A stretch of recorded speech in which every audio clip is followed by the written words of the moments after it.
In the untamed expanse of Montana Territory, 1885, they called her the Silent Bride. Sarah Mitchell arrived with nothing but a well-worn carpetbag and a letter promising her hand to a man she'd never met. The townsfolk whispered about the peculiar woman who hadn't spoken a single word since stepping off the stagecoach.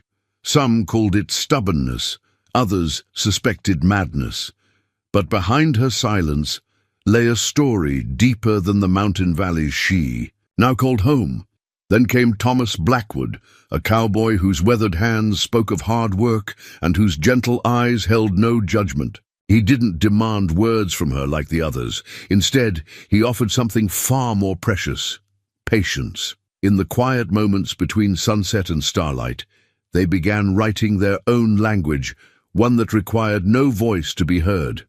What secret from her past had stolen her words? And could the love of a quiet cowboy finally help her find them again? Before we jump back in, tell us where you're tuning in from.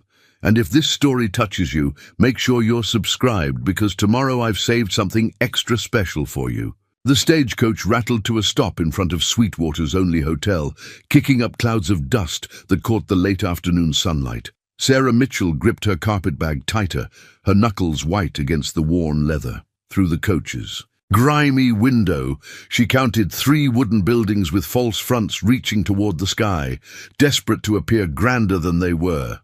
Like her, they were trying to be something more than what life had made them. The driver called out, "Sweetwater! Station!" His voice echoed off the weathered buildings, making the small town seem even emptier than it was. Sarah waited until the other passengers had descended before gathering her courage and stepping down. Her boots touched Montana soil for the first time, and she felt the weight of her decision settle more firmly on her shoulders. The general store across the street bore a fresh coat of white paint, standing out among its more weather-beaten neighbors. A bell tinkled as its door opened, and a woman in her 50s emerged, wiping her hands on a flour-dusted apron. She had the kind of face that made you want to tell her your troubles, with crow's feet at the corners of her eyes that spoke of smiles rather than worries. "You must be Sarah Mitchell," the woman said, crossing the street with purpose. "I'm Martha Wilson. We've been expecting you." She paused, studying Sarah's face with kind eyes. "Harold, Mr. Mackenzie, asked me to meet you. He's seeing to some business at his ranch, but will be in tomorrow to make your acquaintance proper." Sarah nodded, her hand instinctively moving to her throat where the words stayed trapped. Martha's eyes caught the movement, but her warm smile never faltered. "Well now, let's get you settled at the hotel. Mrs. Peterson keeps the cleanest rooms this side of Helena, and she makes a stew that'll put meat on those bones of yours." Martha reached for Sarah's carpetbag, but Sarah clutched it closer. Understanding flickered across Martha's face. "Of course, dear. Keep your treasures close. This way." The hotel's interior was dim and cool after the bright Montana sun. A pot of something savory simmered in the kitchen, and the scent of fresh-baked bread hung in the air. Sarah followed Martha up a narrow staircase, their footsteps creaking on the wooden steps. The wallpaper, though faded, spoke of grander ambitions, roses that might once have been red, now dulled to a gentle pink. "Here we are," Martha said, opening a door to a small but tidy room. "You rest now.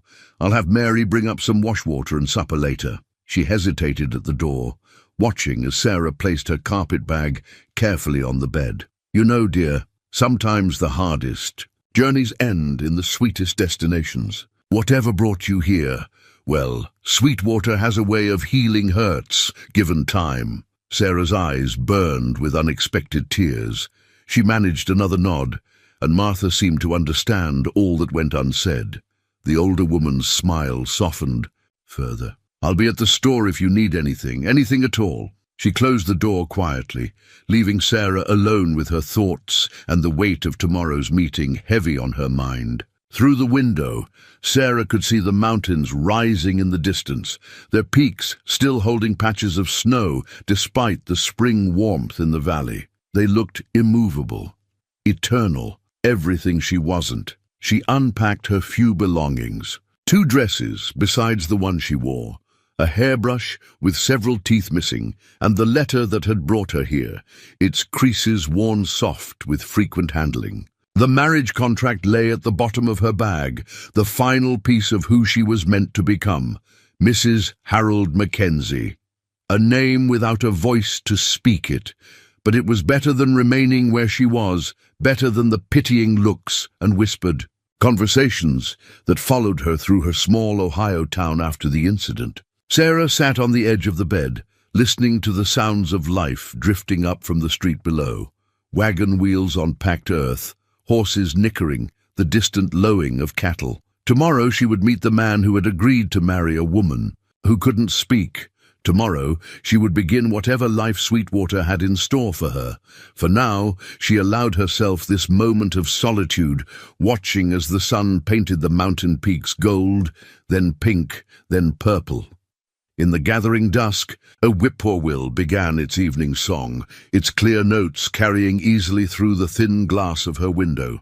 Sarah closed her eyes and remembered when she, too, had a voice to raise in song. Harold Mackenzie arrived precisely at 9 the next morning. Sarah watched from her window as he tied his horse outside the hotel, his movements efficient and practiced. He was a tall man with broad shoulders that his suit coat strained to contain, and he removed his hat before entering the building, revealing hair the color of winter wheat starting to thin at the crown. The floorboards announced his approach, and Sarah smoothed her best dress, navy blue cotton, with mother-of-pearl buttons she'd sewn on herself. Her fingers found the familiar spot at her throat, but she forced them back to her lap. First impressions mattered, even if she couldn't speak them. His knock came sharp and quick, 3 rapid taps that made her start despite expecting them. Sarah opened the door, and Harold Mackenzie filled the frame, his presence making the small room seem even smaller.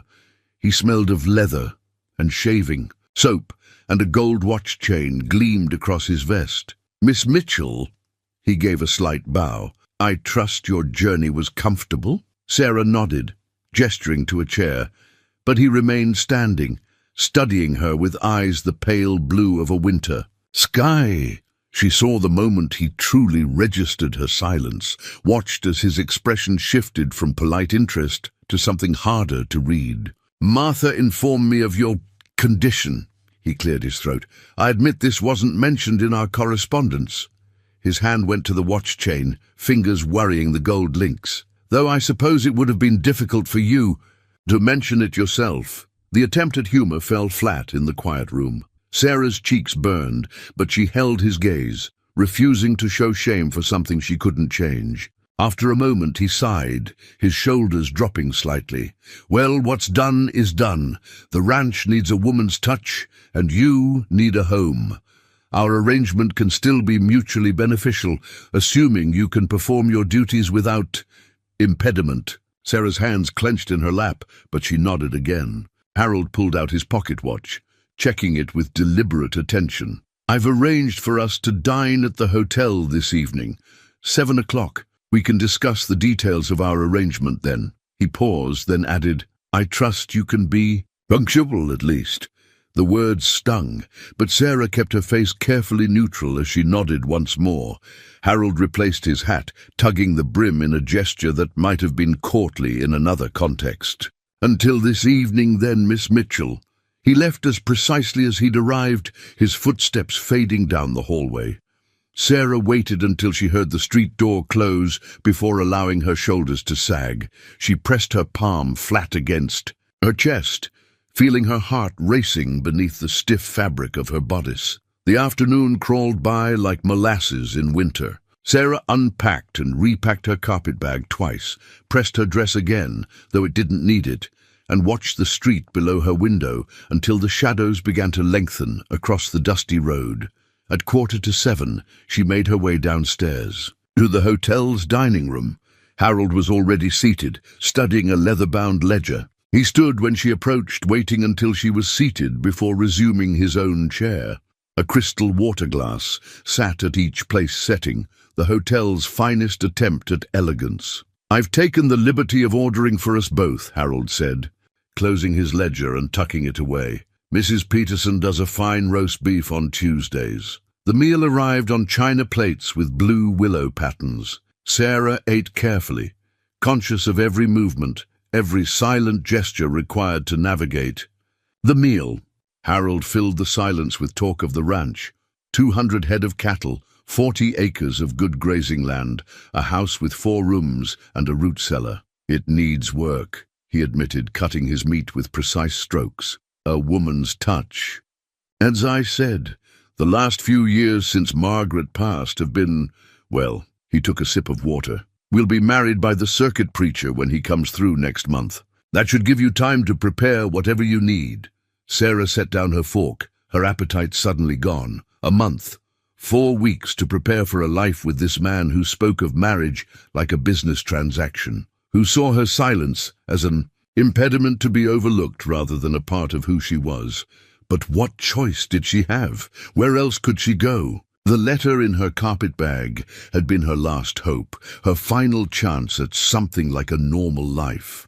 She forced herself to pick up her fork again, to take another bite of the perfectly cooked roast beef that tasted like ashes in her mouth. Above, their table, a kerosene lamp cast flickering shadows on the wallpaper, and somewhere in the kitchen dishes clattered like distant thunder. Sarah Mitchell, soon to be Sarah Mackenzie, sat in silence and wondered if she'd made a terrible mistake. The first week in Harold's house passed like a dream that wasn't quite a nightmare, but wasn't pleasant either. The 4 rooms he'd spoken of were sparsely furnished, with gaps on the walls where Margaret's touches had once been, and then been removed. Sarah's footsteps echoed in the empty spaces, each sound a reminder of her silence. She threw herself into the work, finding comfort in the familiar rhythms of keeping house. Her mending basket became her constant companion, filled with Harold's shirts that needed buttons, socks with holes, and curtains that had grown thin with sun and time. Each tiny stitch was a small victory, a way to prove her worth without words. But it was the kitchen that became her sanctuary. Here she could speak through fresh-baked bread and stews that filled the house with welcoming aromas. Harold would come in from the fields, his face weathered from the wind, and nod at the plates she set before him. Sometimes she caught him, looking at her when he thought she wouldn't notice, his expression a mixture of resignation and something that might have been regret. The townspeople were another matter entirely. They came in 2s and 3s, bearing welcome baskets and barely concealed curiosity. Mrs. Peterson from the hotel brought a pie and stayed for an hour, filling the quiet house with chatter about everyone in Sweetwater.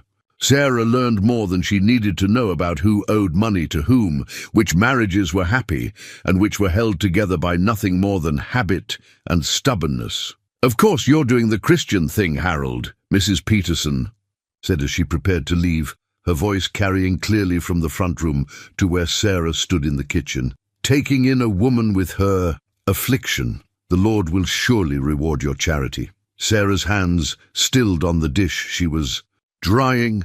Through the doorway she saw Harold shift uncomfortably in his chair. "It's a business arrangement, nothing more," he replied, his tone clipped. "The ranch needs a woman's touch. Still, it's very generous of you. Though I do wonder..." Mrs. Peterson's voice dropped to a stage whisper that carried just as clearly as her normal speech. "What happened to make a young woman lose her voice? It's not natural, is it?" Sarah set the dish down carefully and slipped out the back door before she could hear Harold's response. The spring air was cool on her heated cheeks as she made her way to the small kitchen garden that had gone wild in Margaret's absence. Kneeling in the dirt, she began pulling weeds with perhaps more force than necessary. That's where Martha found her an hour later, surrounded by uprooted weeds and with soil staining the knees of her dress. The older woman took one look at Sarah's face and settled herself on an overturned bucket nearby. "Mrs. Peterson's been making her rounds, I see." Martha's voice was gentle. That woman could talk the ears off a cornstalk and never notice it wasn't listening. She reached out and stilled Sarah's hands, which were still pulling at the weeds. "The garden will wait, dear. Come have some tea with me." Inside, Martha shooed Harold out of his own house with a firmness that brooked no argument. "Mary needs help at the store," she told him. "The new shipment of feed came in, and those sacks are too heavy for a young girl to manage." Once he was gone, Martha set about making tea, moving through the kitchen as if she'd always known where everything was kept. Sarah watched her, wondering how many times she'd done this same dance when Margaret was alive. "You know," Martha said as she measured tea leaves into the pot, "silence isn't always a burden. Sometimes it's a gift. It lets us hear things that others miss because they're too busy filling the air with words." She poured hot water over the leaves. "I've noticed you hear a lot, Sarah. You see things too, like how Harold takes his coffee, or how he prefers his shirts folded, or how he always checks the north pasture fence first thing in the morning." Sarah ducked her head, surprised that someone had noticed her noticing. Martha reached across the table and patted her hand. "Give it time, dear. Sweetwater takes some getting used to. And Sweetwater needs time to get used to you, too. People will talk. That's what people do when they don't understand something. But they'll learn. We all will." The tea was strong and sweet, just how Sarah liked it, though she couldn't remember ever telling Martha her preference. Outside, a meadowlark called to its mate, its song rising and falling in the afternoon air. Sarah closed her eyes and let herself believe just for a moment that Martha might be right. The church social should have been a celebration. Spring had fully arrived in Sweetwater, bringing with it the promise of new beginnings. The ladies of the town had outdone themselves, transforming the humble church basement into a festival of color, with paper streamers and wildflowers gathered from the surrounding meadows. Sarah stood near the refreshment table, arranging her contribution, sugar cookies decorated with careful precision, on a borrowed plate. Her blue dress, freshly pressed for the occasion, felt like armor against the whispers that followed her. Around the room, "Poor Harold," she overheard Mrs. Peterson say to her circle of friends. "Imagine being tied to a woman who can't even say 'I do' at her own wedding." Harold was across the room, deep in conversation with the bank manager about cattle prices. He'd been drinking from a silver flask. He thought she hadn't noticed him slip into his jacket pocket. His cheeks were flushed, his voice carrying louder than usual. The evening might have passed without incident if young Tommy Peterson hadn't knocked over the punch bowl while chasing his sister. The red liquid spread across the floor like a tide, seeping into the hem of Sarah's dress. She stepped back, bumping into Harold, who had chosen that moment to approach the refreshment table. "Clumsy as well as mute," he said, his words slurred just enough to be noticeable. The room fell silent, the kind of quiet Sarah knew too well, the quiet of people waiting to see what would happen next. She tried to step away, but Harold caught her arm. The silver flask peeked from his pocket, catching the lamplight. "I thought I was being charitable," he continued, his voice rising. "Thought maybe you'd learn to be useful, even without a voice. But you're just taking up space, aren't you? Like one of those china dolls that just sits there, pretty and useless." Sarah felt the eyes of everyone in the room on her. Mrs. Peterson's hand was pressed to her mouth in delighted horror. The bank manager studied his shoes. Only Martha, halfway across the room, was moving, pushing her way through the crowd. Harold's grip tightened. "Say something," he demanded, giving her a shake. "Open your mouth and speak like a normal woman." The china plate of cookies slipped from Sarah's trembling hands. It shattered on the floor, the sound like a gunshot in the quiet room. Sugar cookies scattered across the floorboards, mixing with the spilled punch to create a paste of red and white. "That's enough, Harold Mackenzie," Martha's voice cut through, the tension like a knife. She appeared at Sarah's side, her normally gentle face hard with anger. "Let her go this instant." Harold's fingers flexed once more before releasing Sarah's arm. She could feel the bruises forming beneath her sleeve, each one a testament to his grip. "She's my intended," he said, but his voice had lost some of its certainty in the face of Martha's fury. "I have a right." "You have no right," Martha cut him off. "No right at all to treat another human being this way." She turned to Sarah, her voice softening. "Come along, dear. You'll stay with me tonight." Sarah didn't remember walking through the crowd. She didn't remember climbing the stairs to Martha's rooms above the general store. She only knew that somewhere between the church basement and Martha's spare bedroom, she had started shaking, and it couldn't stop. Martha didn't try to fill the silence with empty comfort.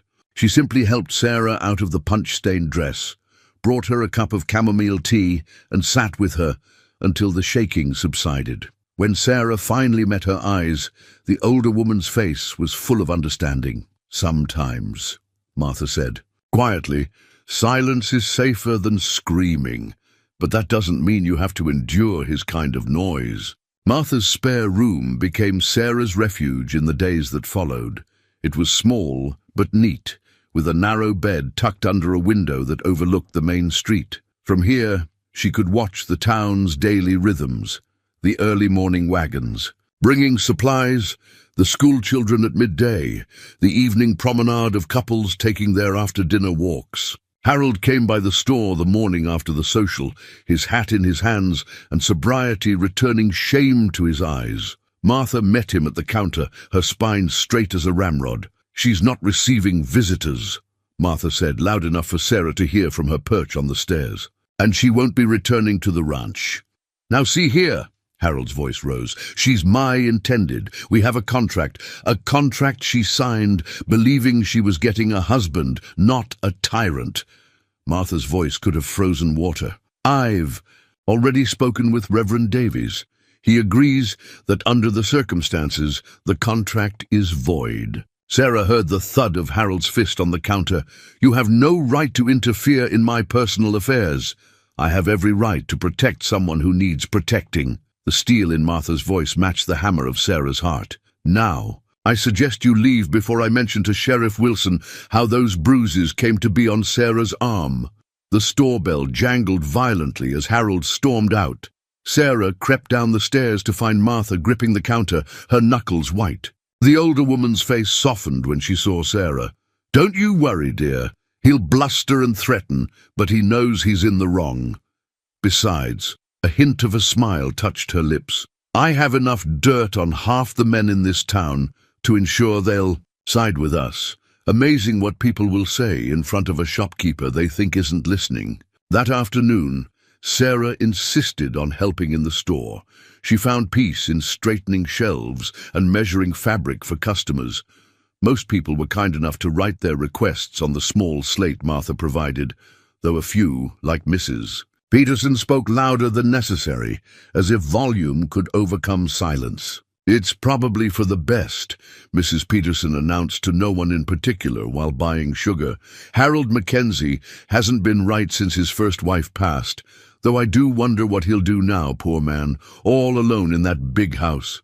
Martha's pointed cough sent Mrs. Peterson scurrying, but her words lingered like dust in sunlight. Sarah thought of the empty rooms, the gaps on the walls, the garden she'd barely begun to reclaim. She thought of Harold's face when he'd first seen her, before disappointment and drink had hardened his eyes. That evening, as they sat drinking tea in Martha's cozy sitting room, Sarah pulled out her slate and wrote, "What will happen to me now?" Martha read the words slowly, then reached across to squeeze Sarah's hand.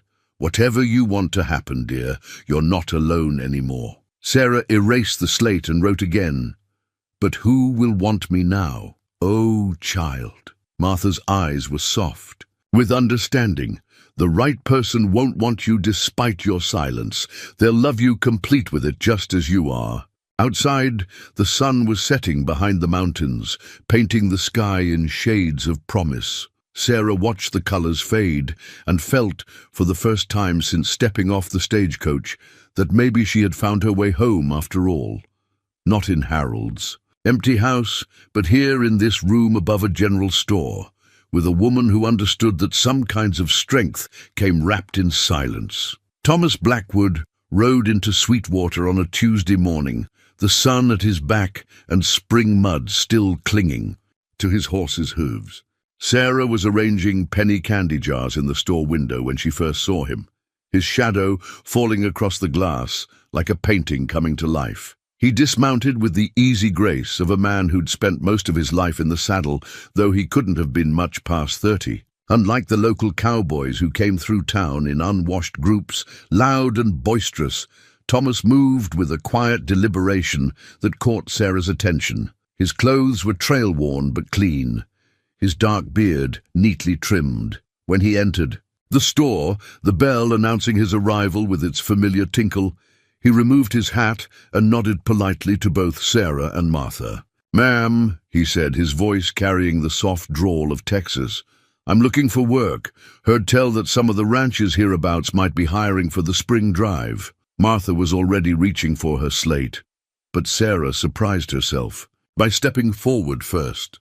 She gestured to the candy jars she'd been arranging, then pointed to her throat and shook her head slightly. Understanding dawned in Thomas's eyes, but there was no pity there, no uncomfortable shifting of weight or awkward cough that Sarah had grown accustomed to.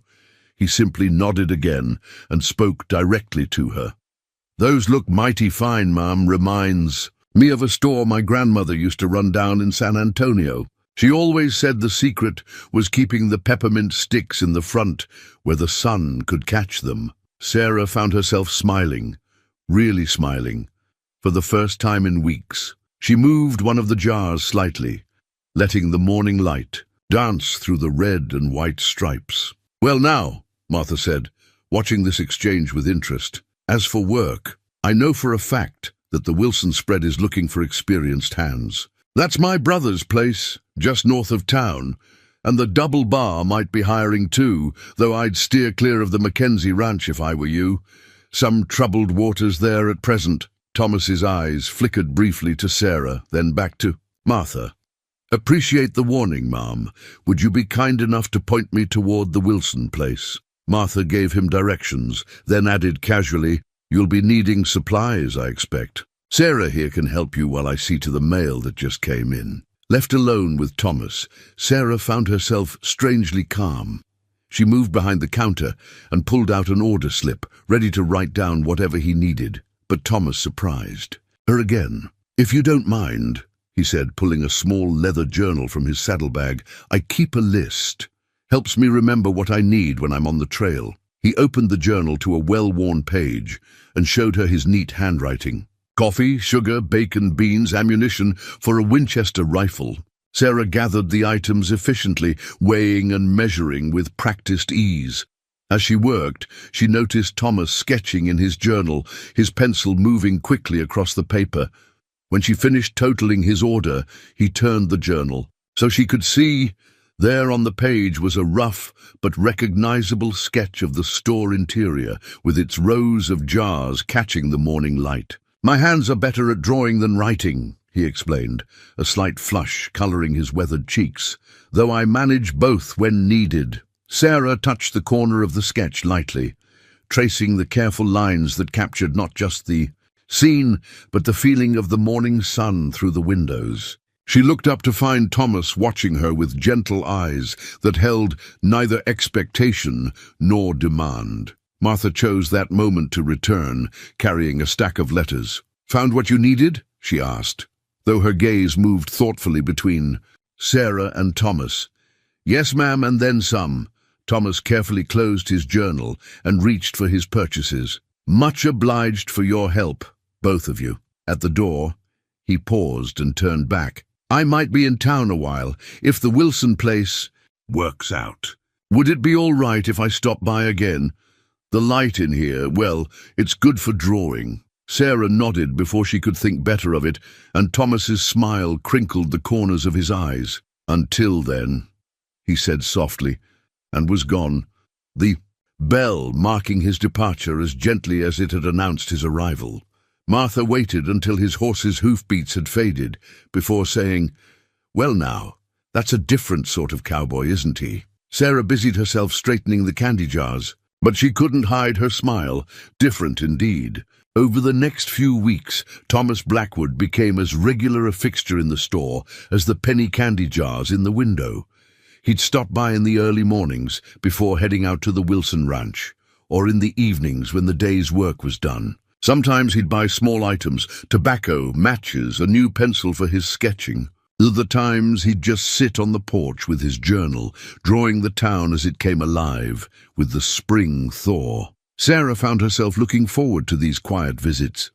Thomas had a way of making silence comfortable, of speaking just enough, to carry both sides of a conversation without making her feel lacking. He'd tell her about his day, cattle branded, fences mended, the first wildflowers spotted in the high meadow, while his pencil moved across paper, creating worlds in graphite and shadow. One evening, he brought her a gift, wrapped clumsily, in brown paper. Inside was a small wooden bird, its wings swept back as if in flight. The carving was rough but full of life, each feather suggested by careful knife strokes. "Made it during my lunch break," he said, rubbing the back of his neck, as she turned it over in her hands. "Reminded me of that meadowlark that's been singing outside the store, the one you always stop to listen to." Sarah hadn't realized he'd noticed that about her, how she paused in her work whenever the bird's song floated through the open door. She clutched the carving to her chest, hoping her eyes could convey what her voice couldn't. "I know it's not much," Thomas continued, misreading her emotion for disappointment. "I'm better with a pencil than a knife, truth be told." Sarah shook her head firmly and placed the bird in the window among the candy jars, where the setting sun caught its wings and made the wood glow like amber. Thomas's smile when he saw her do this was brighter than any sunset. Martha watched these interactions with knowing eyes, but said little. She did, however, find more reasons for Thomas to help around the store. A shelf that needed fixing, a delivery too heavy for Sarah to manage alone, a new display that required a man's height to arrange. It was during one of these tasks that Harold Mackenzie chose to make his reappearance. He pushed through the door like a storm cloud, bringing with him the smell of whiskey and wounded pride. Sarah was behind the counter, Thomas up on a ladder fixing a loose board in the ceiling. "So this is why you won't come back," Harold spat, swaying slightly. "Found yourself a replacement already, have you?" Thomas descended the ladder slowly, deliberately, placing himself between Sarah and Harold without making it obvious that's what he was doing. "Mr. Mackenzie," he said quietly, "might want to think careful about your next words. Don't tell me what to think in front of my own intended." Harold took a step forward, but Thomas didn't move. "Way I hear it," Thomas said, his voice still. Calm, but with an edge of steel beneath it. The lady's made her choice clear enough, even without words. Harold's face darkened. "She's damaged goods," he snarled. "Think I don't know why she can't speak? Something in her past, something she's hiding. You want that kind of woman?" Sarah felt each word like a physical blow, but before she could react, Thomas spoke again. "Only thing damaged here is your pride, Mr. Mackenzie, and pride's a poor reason to hurt someone who's done you no wrong." For a moment, Sarah thought Harold might throw a punch.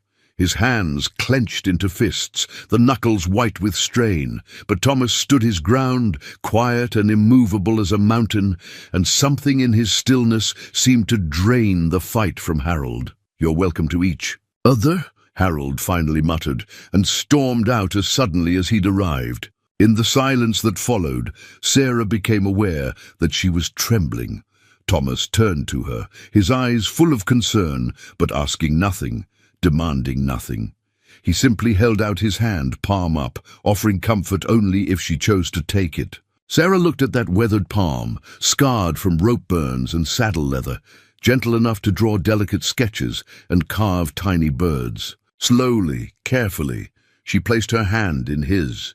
His fingers closed around hers, warm and steady, and in that moment Sarah realized that sometimes the loudest declarations of love could be made without a single word. Martha's small garden behind. The store became their sanctuary in the lengthening spring evenings. Sarah had asked to tend it, her hands itching for the feel of soil after abandoning Harold's kitchen garden.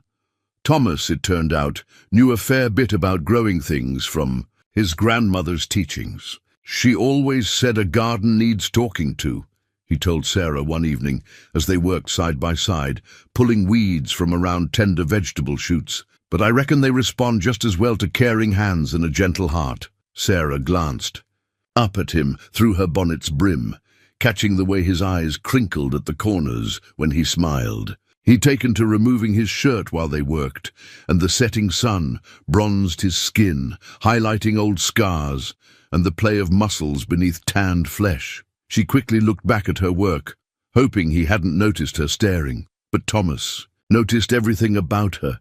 He noticed how she touched herbs before picking them, as if asking permission from the plants. He noticed how she arranged the tools with careful precision when they finished each day. He noticed the way she pressed her fingers to her throat when she was anxious, and how that gesture was becoming less frequent with each passing day. "My grandmother would have liked you," he said, settling back on his heels to watch a hummingbird dart among the newly planted flowers. She believed in the power of silence. Used to say that most folks are so busy talking they forget to listen to the important things. Sarah pulled her slate from her apron pocket and wrote carefully. What happened to her? Passed on 5 years ago.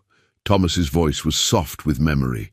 Left me her journals full of sketches and garden wisdom. That's what started me drawing, trying to capture the world the way she saw it. Sarah wrote again, "Tell me more about her." And so, as they worked in the rich earth, Thomas shared stories of his grandmother's life in Texas, how she'd raised him after his parents died in a fever epidemic, how she taught him to read by tracing letters in the garden's soil, how she never married again after his grandfather's death, content with her store and her gardens and her quiet life. She used to say that love grows best in tended soil, Thomas said, helping Sarah stake up a row of pea plants. Their hands met on the twine and neither pulled away. That you had to prepare the ground, plant the seeds with care, and then have patience while they took root. The sun was setting in earnest now, painting the sky in shades of coral and gold. From the store's back door came the smell of Martha's cooking and the soft clatter of supper preparations. But still, they lingered, surrounded by the day's fading warmth and the sweet scent of newly turned earth. Sarah reached for her slate one more time. Your grandmother was wise. That she was. Thomas's hand found hers again, dirt-stained fingers entwining naturally. She also said that when you find something worth holding on to, you shouldn't let fear of the future keep you from grasping it with both hands. Sarah's heart quickened at his words, and the gentle pressure of his fingers against hers. She wanted to tell him so many things, about the incident that took her voice, about her fears and hopes, about how his presence made her feel simultaneously safer and more alive than she'd felt in years. Instead, she squeezed his hand and pointed to the western sky where the first stars were beginning to appear. Thomas followed her gesture and smiled. Another thing my grandmother believed, he said softly, was that sometimes the stars wrote love letters in the sky for those who knew how to read them. Sarah tugged him closer, pressing his dirt-smudged hand to her heart. His breath caught, understanding dawning in his eyes. Sarah, he whispered, her name like a prayer on his lips. I know you've been hurt, know you've got shadows in your past that still haunt you, but if you'll let me, I'd like to help you tend this garden we're growing between us. No rushing, no pushing, just patient care and gentle hands, like the plants. Need, she nodded, tears blurring her vision of the darkening sky. Thomas reached up with his free hand and brushed them away with a touch as light as a butterfly's wing. Behind them, Martha called that supper was ready, her voice carrying a note of deliberate warning to give them time to step apart. But as they gathered their tools and headed inside, Sarah knew something fundamental had shifted in the garden's quiet space. Like a seed breaking through soil to reach for sunlight, hope was taking root in ground she'd thought would lie fallow forever. The town's social was held in the same church basement where Harold had shown his true nature months before. Sarah hesitated at the top of the stairs, her hand tight on the banister. But Thomas was beside her, steady as always, and Martha stood on her other side like a protective wall against whispers. We don't have to stay long, Thomas murmured. "Just long enough to show them you've nothing to be ashamed of." The basement had been transformed again, this time with early summer roses and ribbons. Music from a fiddle and piano filled the air with cheerful sound. Sarah took a deep breath, straightened her spine, and descended the stairs. Conversations stuttered as they entered, then resumed with increased intensity. Mrs. Peterson's voice, carried above the others, "Well, I never! The nerve of them coming together like that!" But Thomas merely smiled, leading Sarah to a quiet corner where they could observe the dancing. His journal was in his hand. It went everywhere with him these days, and he began sketching the scene. Whirling skirts, laughing faces, the way the lamplight caught in the roses' petals. "Look there," he said softly, pointing with his pencil. "See how young Tommy Peterson keeps stepping on Mary Wilson's toes. But she doesn't mind because she's sweet on him. And over there," his pencil moved to where the banker's wife was fanning herself vigorously. "Mrs. Harrison's new dress is too tight, but she won't admit it." Sarah found herself smiling as Thomas captured these small human moments in quick, sure strokes. He had a way of seeing beauty in the ordinary, finding stories in the simplest gestures. When he sketched her, and he did often, she saw herself. Through his eyes, strong, graceful, complete exactly as she was. The music changed to a waltz, something slow and sweet that Sarah remembered from her youth. Thomas set aside his journal and stood, offering his hand with a slight bow. "Would you do me the honor?" Sarah hesitated. She hadn't danced since before, but Thomas's hand remained extended, patient and inviting, and she found herself taking it. He led her onto the floor with the same gentle confidence he showed in everything. Other couples moved aside, some with surprise, others with small smiles. Thomas's hand settled at her waist, warm and sure, while the other held hers as if it were something precious. "Just follow my lead," he whispered, and then they were moving. The first steps were tentative, but Thomas never faltered. He guided her through the turns with subtle pressure from his hands, anticipating her movements as if they'd danced together 100 times before. Sarah felt the stares of the townspeople fade away, lost in the music and the steady rhythm of their steps. Thomas hummed softly along with the tune, and Sarah closed her eyes, letting the vibration of his chest against hers become her anchor. They moved as one across the floor, their bodies writing a language all their own. When the music ended, Sarah opened her eyes to find Thomas looking at her with such tenderness it made her breath catch. Around them, scattered applause broke out, led, she noticed, by Martha, whose eyes shone with unshed tears. "You dance beautifully," Thomas said quietly, as he led her back to their corner. "Like you've got music living in your bones." Sarah reached for his journal and pencil. On a blank page, she wrote, "I used to sing." It was the first time she told anyone in Sweetwater about her past. Thomas read the words slowly, his thumb brushing over them as if he could feel their weight. "Used to." She nodded, then wrote, again, "Before the fire." Thomas's hand found hers, squeezing gently. "When you're ready," he said, "I'll listen to that story. But for now," he smiled, tucking a loose strand of hair behind her ear, "would you care for another dance?" The next song was already starting, something lively that had couples laughing as they tried to keep up. Sarah set down the journal and took Thomas's offered hand. As they joined the other dancers, she caught sight of their reflection in the basement windows.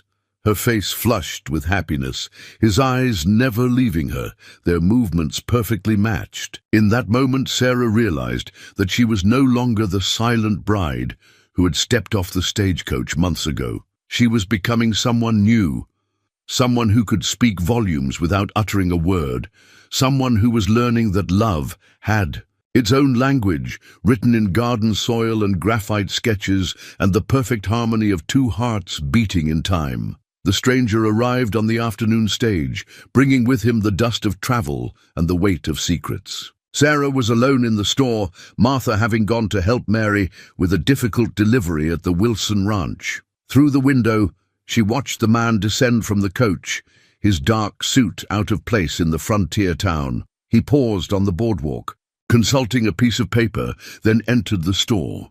The bell's cheerful tinkle seemed at odds with his somber presence. Up close, Sarah could see that his suit, though well cut, was worn at the edges, and his eyes held the sharp, hungry look of a man pursuing something. "Miss Sarah Mitchell." His voice was smooth as creek stones. When she nodded, his thin lips curved into what might have been a smile. "Or should I say Miss Sarah Collins?" The sound of her old name hit her like a physical blow. Her hands gripped the counter's edge as the stranger continued. "I've been looking for you for quite some time. Ever since the unfortunate incident at the Collins family estate." He placed a newspaper clipping on the counter between them. "You remember that night, don't you?" Sarah's eyes fixed on the yellowed paper. Even upside down, she recognized the headline, "Tragic Fire Claims 3 Lives." Below it, a sketch of the grand house she'd once called home, flames reaching toward a smoke-darkened sky. "I represent certain interested parties," the man said, sliding another document from his coat. "There are still questions about that night, about how the fire started, about why you were the only one to survive." The bell rang again, and Thomas's familiar boots sounded on the wooden floor. He must have seen something in Sarah's face, because he was beside her in 3 long strides. "Everything all right here?" he asked, his voice carrying the kind of quiet that came before a storm. The stranger straightened, assessing Thomas with cold eyes. "Private business matter, nothing that concerns a common cowhand." "Way I see it," Thomas said.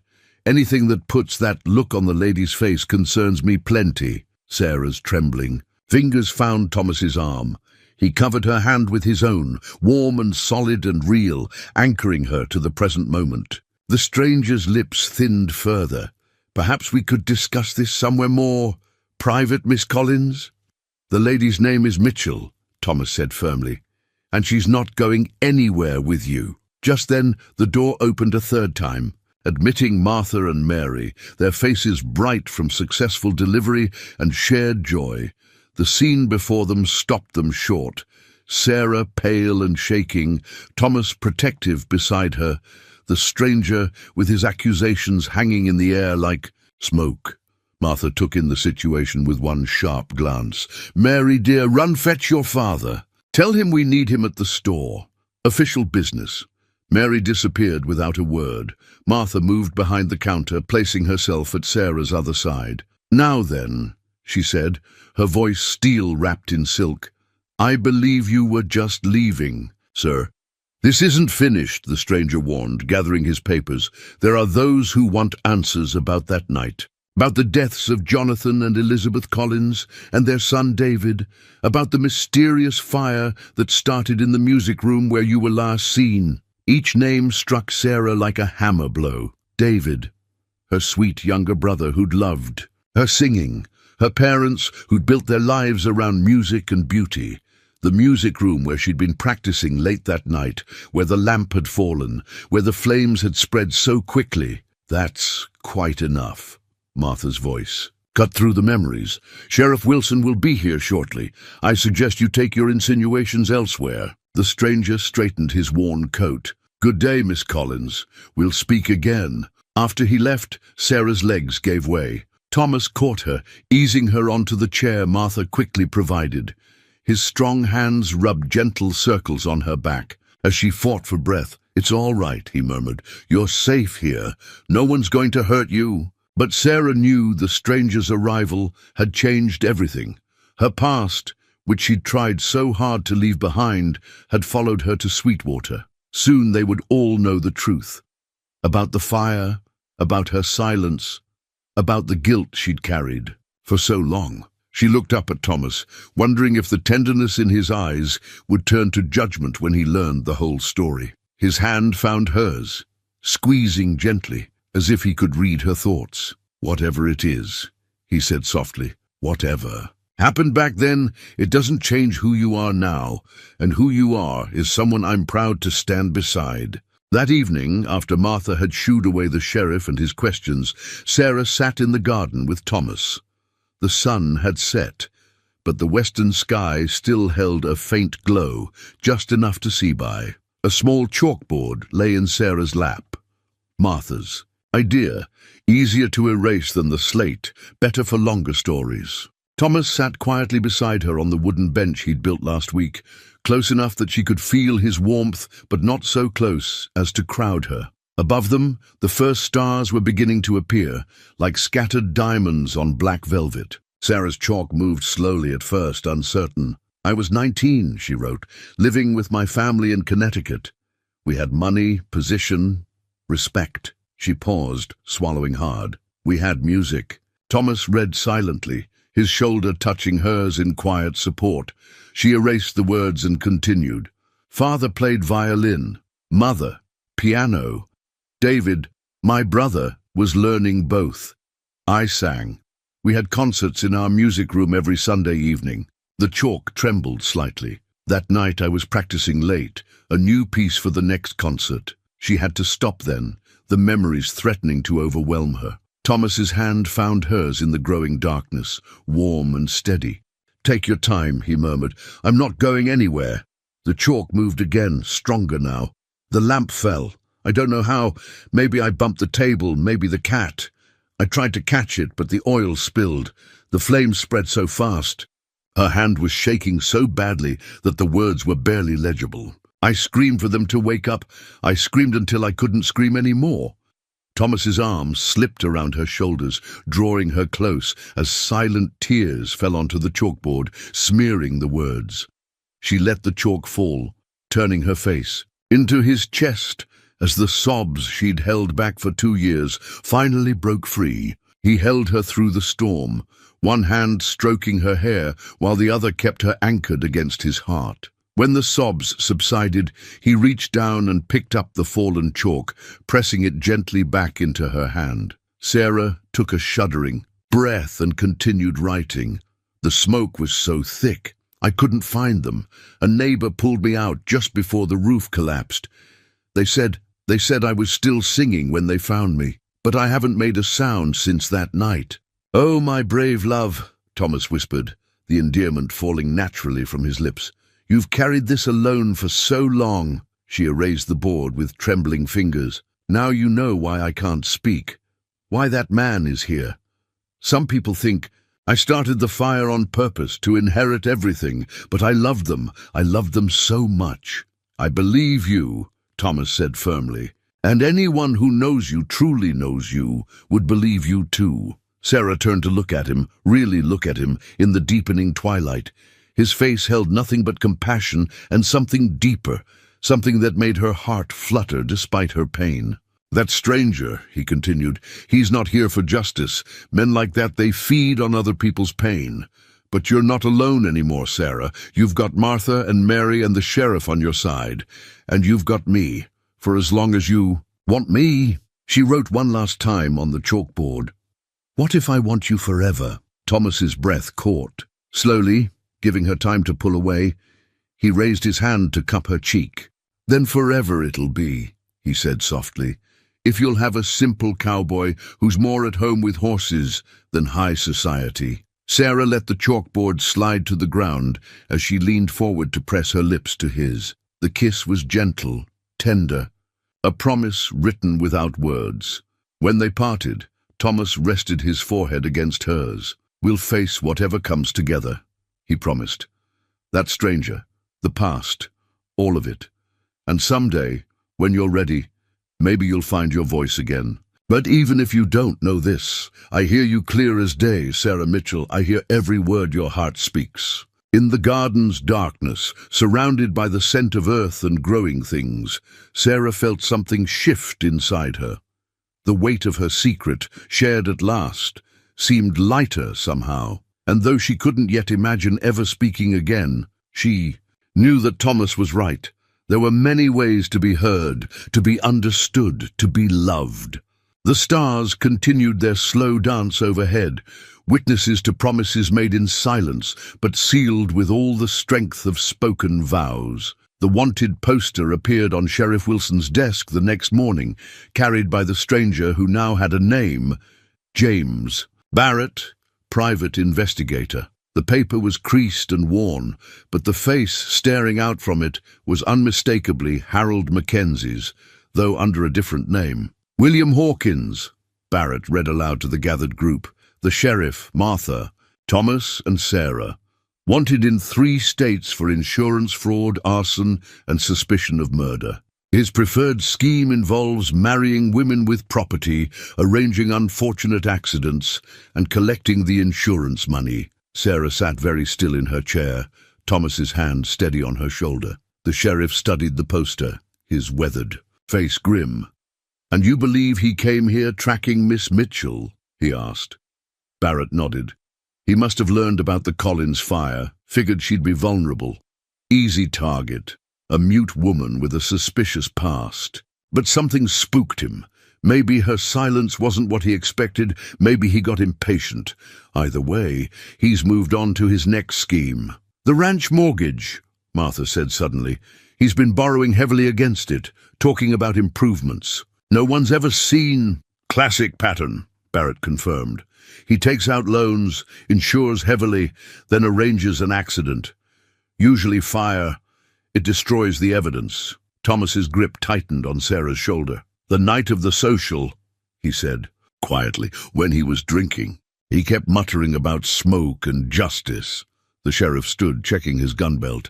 "Mary saw him riding toward the ranch early this morning. Said he had supplies from the store. Oil, matches, that sort of thing. He'll want to do it tonight." Barrett said, "New moon, less chance of being seen." Sarah grabbed her slate, writing quickly, "He can't destroy the ranch. Margaret's roses still bloom there." The simple words carried the weight of something larger, the knowledge that another home, another life, couldn't be lost to flames set by malicious hands. "We'll stop him," Thomas promised, but Sarah was already writing again. "I know how he thinks. I know about fire." Her hand trembled, but her writing was clear. "Let me help." The men began to protest, but Martha stepped forward. "She's right. Sarah knows fire's voice better than any of us, and she deserves to face this demon." Sheriff Wilson looked between them all, then nodded slowly. "We'll need a plan, and we'll need to move fast." As they bent their heads together to strategize, Sarah felt a strange calm settle over her. 2 years ago, she'd been helpless against the flames that took her family. But tonight would be different. Tonight, she would face her fears with strength at her back and love at her side. The wanted poster lay forgotten on the sheriff's desk, Harold's false face staring up at the ceiling.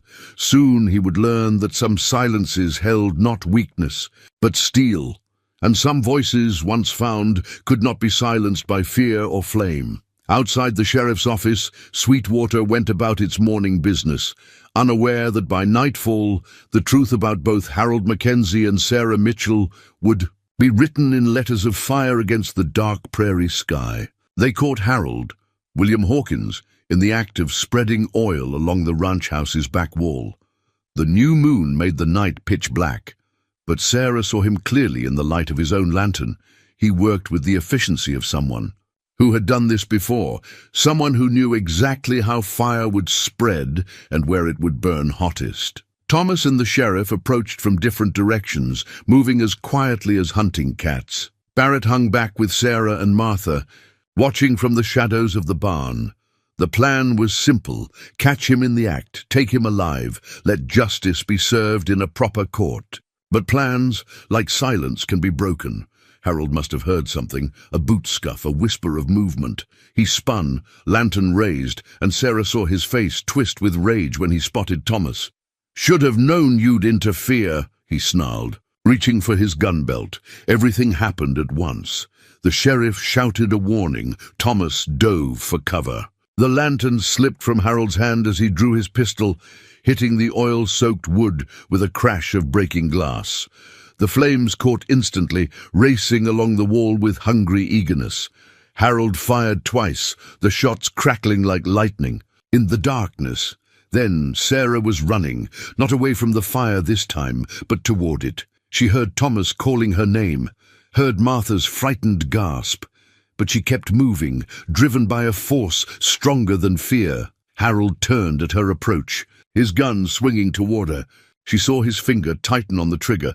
Then Thomas was there, tackling Harold from behind. They went down in a tangle of limbs, the gun firing harmlessly into the air. The sheriff rushed in, and soon Harold was subdued, cursing and spitting as iron handcuffs clicked around his wrists. But the fire was still spreading, climbing the wall with terrible familiarity. Sarah stood before it, feeling its heat on her face like a memory coming to life. Behind her, she heard Thomas shouting for water, heard Martha organizing. A bucket line from the well. This was her nightmare made real again. A house burning, people she cared about in danger, smoke beginning to curl under the eaves. But this time was different. This time she wasn't a helpless girl caught by surprise. Sarah turned to the crowd that had begun to gather, drawn by the gunshots and flames. Her hands moved in swift, sure gestures, directing people to where the fire was weakest, where it could be fought and beaten. She had learned fire's language that terrible night 2 years ago. Now she would use that knowledge to save, not destroy. Under her silent guidance, the bucket line became more efficient. Thomas and Barrett found ladders, reaching the roof to prevent the flames from spreading there. The sheriff, after securing Harold in his saddle, joined the fight. Slowly, gradually, the fire began to lose ground. Where it tried to climb, water knocked it back. Where it tried to spread, wet blankets smothered it. Sarah stood at the heart of it all, pointing, directing, fighting back against her deepest fears with every gesture. When the last flames sputtered and died, leaving only scorched wood and smoking timbers, Sarah finally let herself feel the exhaustion. She swayed on her feet, and Thomas was there to catch her, his arms solid and sure around her waist. "You did it," he whispered against her hair. "You faced it down. You won." Sarah looked at the ranch house, still standing despite Harold's best efforts. She looked at the people of Sweetwater, soot-stained and weary but alive, safe.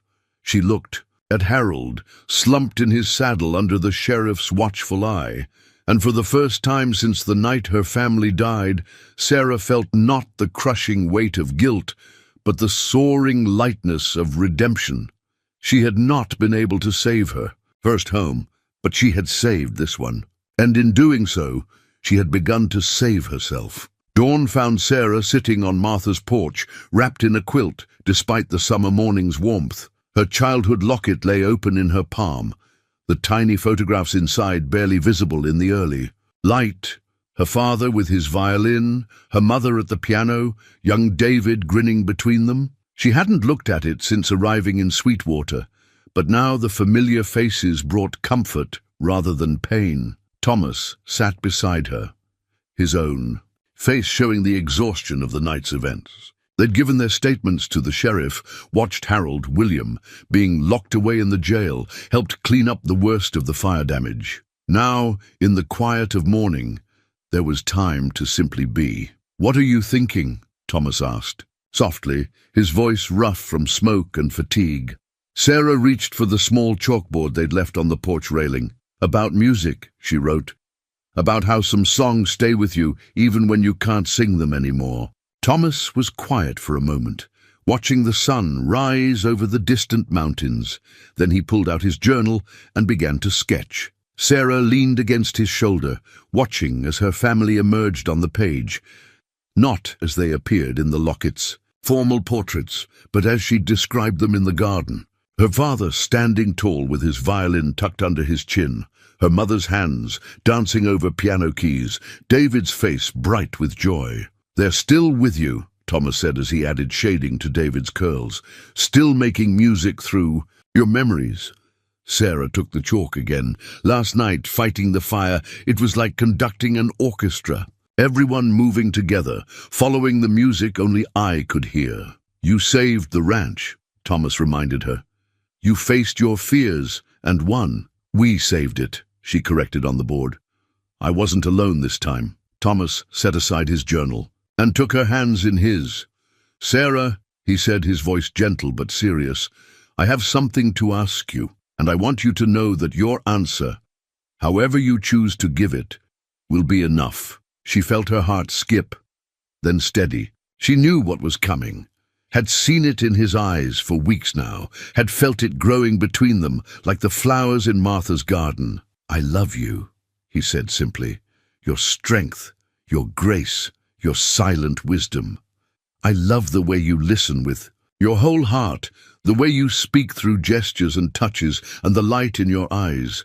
I love watching you bloom here in Sweetwater, growing stronger every day." He squeezed her hand softly. "Would you consider becoming my wife?" Sarah felt tears welling up, but they weren't the bitter tears of loss she'd known for so long. These were different, warm and sweet as summer rain.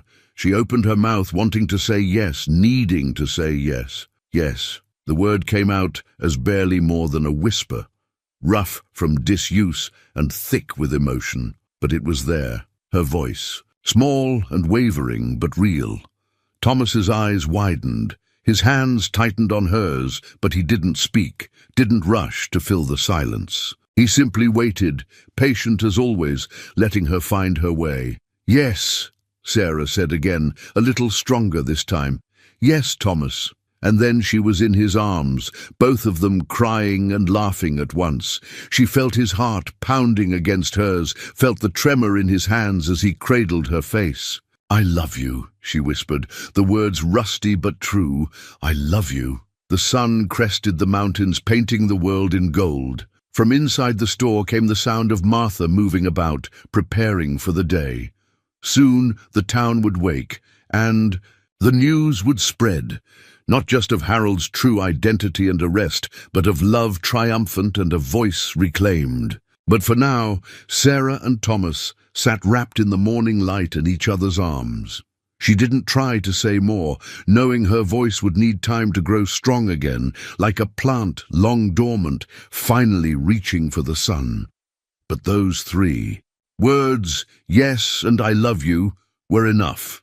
They were everything. Thomas pressed a gentle kiss to her forehead. "Welcome back, my love," he murmured.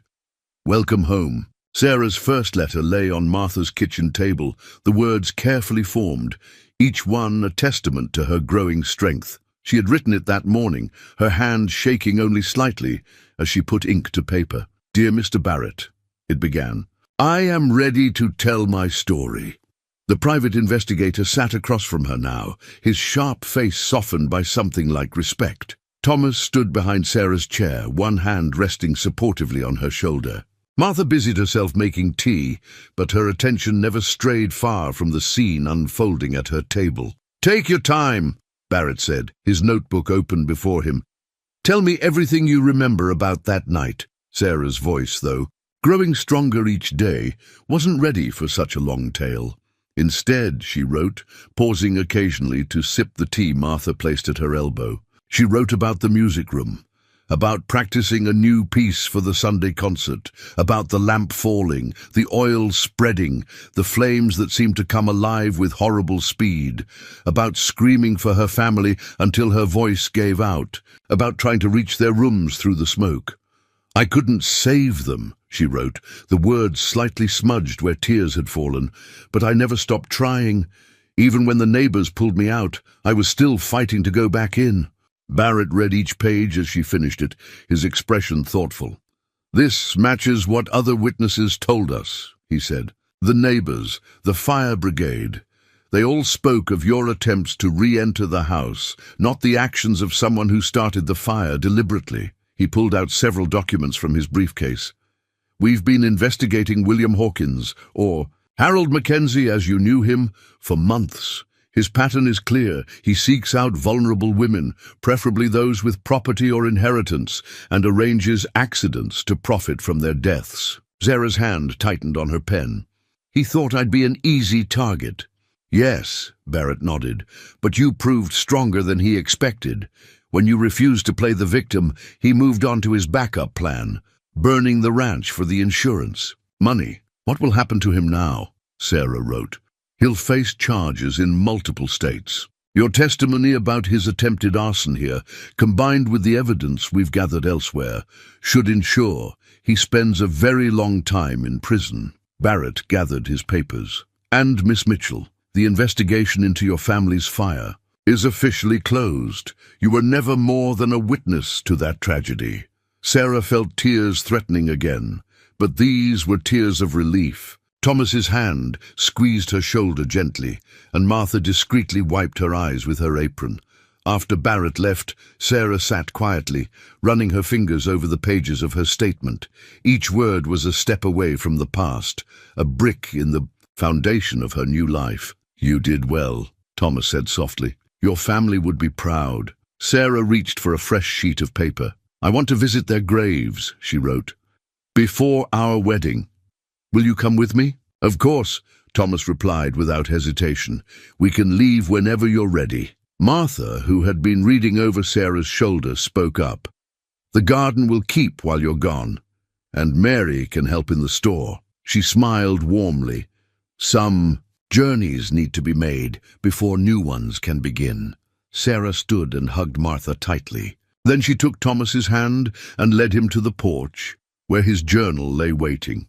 Together they sat in their usual spot, watching the town go about its business. "Tell me about them," Thomas asked quietly, "what they were like in everyday moments."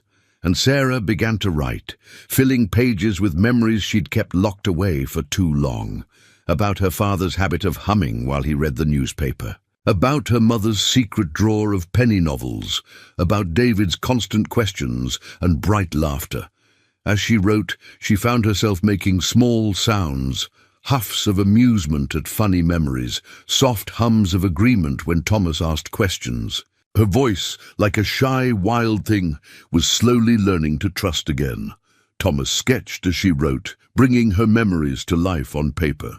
Under his talented hands, the Collins family emerged not as the formal portraits in her locket showed them, but as she remembered them, vital, loving, alive in her heart. The afternoon sun painted Sweetwater in shades of gold, and from somewhere nearby came the sound of a meadowlark's song. Sarah leaned against Thomas's shoulder, at peace with both her past and her future. She had lost one family, but found another. Lost her voice, but gained a different way of speaking. Lost her old life, but built a new one, stronger for being.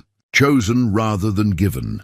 And she knew with quiet certainty that the best songs were still waiting to be sung. The courthouse in Helena was a grand affair of red brick and white columns, trying its best to bring Eastern dignity to the Montana territory. Sarah stood at the bottom of its steps, her hand tight in Thomas's, while Martha fussed with the collar of her best dress. "Remember," Martha said, smoothing invisible wrinkles from Sarah's shoulders, "you only need to speak as much as you're able. The written testimony is already entered into evidence." "I want to speak," Sarah said softly. Her voice, though still quiet, had grown stronger during their journey east. Each mile from Sweetwater had seemed to loosen something in her throat, as if distance from the place where she'd been silent helped her find her words again. The main courtroom was packed with spectators. News of William Hawkins' capture had spread, bringing curiosity seekers from across the territory. Sarah saw other women in the gallery, some she recognized from Barrett's investigation, others strangers who perhaps saw their own close calls in her story. Harold, William, sat at the defendant's table, his face a mask of injured innocence. He'd cleaned up for the trial, his hair neatly trimmed, his suit pressed, but Sarah could see the coldness in his eyes when he looked at her. The same coldness she'd glimpsed that night at the church social. The prosecutor called her name, and Sarah rose. Thomas squeezed her hand once before letting go. As she walked to the witness stand, she felt the weight of every step, every eye upon her. But she also felt something else, strength flowing up. Through her feet from the solid floor, courage warming her chest like summer sunshine. "Please state your name for the court," the prosecutor said. Sarah took a deep breath. "Sarah Elizabeth Mitchell," she said, her voice clear enough to carry to the back of the room. "Formerly, Sarah Collins." A murmur went through the gallery. William's lawyer leaned forward, obviously surprised by her voice. They'd expected the silent woman from the written testimony, perhaps thought to use her muteness to cast doubt on her story. "Miss Mitchell," the prosecutor continued, "please tell the court about the events of May 15th of this year." And, Sarah did. She told them about the church social, about William's drunken cruelty, about finding sanctuary with Martha, about his attempts to force her return, about the night he tried to burn down the ranch, about the familiar smell of lamp oil and the terrible speed of flame. "Why didn't you tell anyone about his threats earlier?" the prosecutor asked. "I couldn't speak then," Sarah said simply. "I hadn't spoken since the night my family died in a fire 2 years ago.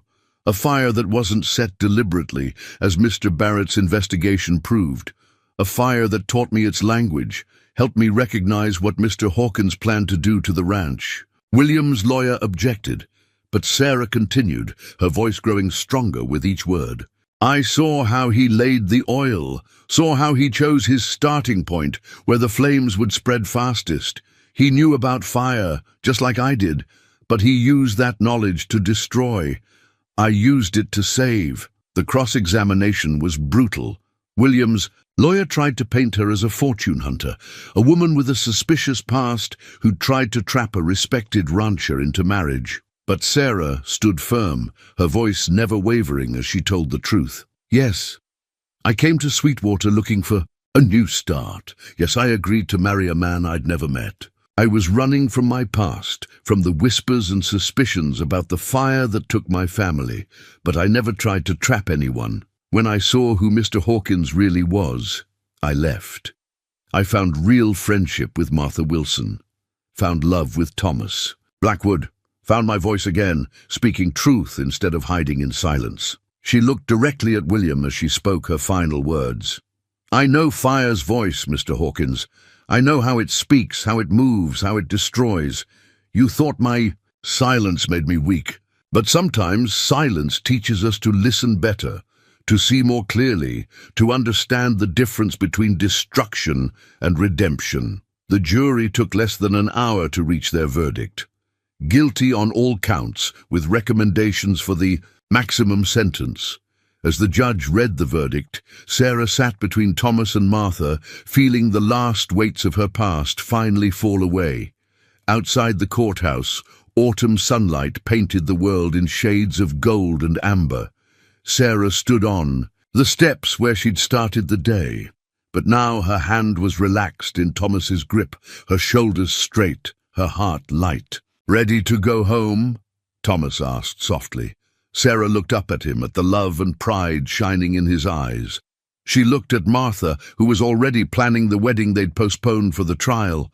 She looked out at the mountains in the distance, their peaks reaching toward a cloudless sky. "Yes," she said, her voice carrying all the music of her heart. "Let's go home." They stepped down into the afternoon light together, leaving behind the courthouse and its tales of fire and fear. Ahead lay Sweetwater and their garden, and all the words Sarah was finally ready to speak. Behind them, the courthouse bells began to ring, their bright song carrying across the valley like a benediction, like a promise, like a voice too long silent, finally raised in joy. The wedding took place in Martha's garden on a perfect autumn morning. Sarah stood beneath an arch twined with late roses, wearing a dress the color of cream and holding a bouquet of wildflowers. Thomas waited for her, his journal tucked into his pocket as always, his eyes never leaving her face. Martha had outdone herself with the preparations. The entire town had pitched in, turning the small garden into a wonderland of flowers and ribbons. Even Mrs. Peterson had contributed, though she still occasionally mentioned how unusual it all was, a former mail order. Bride marrying a cowboy artist, with a shopkeeper standing in place of family. But Sarah didn't hear the whispers anymore. Her attention was focused entirely on Thomas, on the love shining in his eyes, on the future stretching out before them like a road gilded by sunrise. When the Reverend asked for her vows, Sarah's voice rang out clear and strong, carrying to the very edges of the garden. "I, Sarah, take you, Thomas, to be my husband, to share silence and song, to grow gardens of hope, to draw beauty from ordinary moments, to love you with every word I speak and every word I choose not to speak, Thomas's hands trembled slightly as he held hers. "I, Thomas, take you, Sarah, to be my wife, to listen to your heart's music, to sketch our days together, to tend the gentle growing things between us, to love you in silence and in speech, in shadow and in light." Their kiss tasted of promise and early morning dew. Around them, the garden bloomed one last time before winter, roses and chrysanthemums nodding in the gentle breeze. Somewhere nearby, a meadowlark added its song to the celebration. That evening, as autumn's first stars appeared above their small house, built halfway between the store and the Wilson Ranch, Sarah and Thomas sat on their porch. His journal lay open between them, its pages filled with sketches of their wedding day. Martha crying happy tears, Mary catching the bouquet, the way the light had caught in Sarah's hair as she spoke her vows. "Sing for me," Thomas asked softly, knowing she sometimes could when it was just the two of them. Sarah smiled and began to hum the lullaby her mother had sung to her as a child. Her voice was different now, deeper, touched by smoke and silence and healing, but it was hers, and it was free. As the stars turned overhead, Sarah's song drifted out across the prairie, mixing with the night sounds of their Montana home. It was a song of loss and finding, of silence and speech, of fire that destroyed and fire that forged something stronger in its wake. It was the sound of love, speaking its truth at last.